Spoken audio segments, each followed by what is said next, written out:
जय जगन्नाथ बंधु मैंने आसतु आज आम दांतिगिली बड़ी करवा से गोटे बाउल नहीं आई से बाउल रे बाउल चाउल पाउडर नहीं आई मेजरमेंट रे 1 किलो हम से जीरा चामचटी स्वाद अनुसार लुण जुआणी चामचटी दे देछि ता सहित लंका पेस्ट 3 चामच राशि हिंग 1 चामच देकी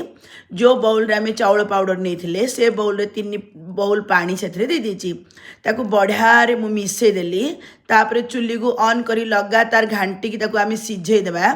सीझी गला परे गोटे दांतिगिली छांच नहीं जावा से भर्ती करदेवा गोटे जरी पारिबा से दांतिगिली आकार देदेबा नहले आपण तेल पॉलिथिन हो कि क्षीर पॉलिथिन हो ता साइड रो कर्नर काटिकी बड़ी पारिदेले हम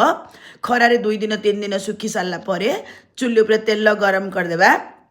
ताकू आम बढ़िया छाणीदेवा ए बड़ीटा 1 वर्ष पर्यंत रखिकी आप एंजॉय करेंगे भल लगे सब्सक्राइब करंतु फॉलो करने अनुरोध रहा।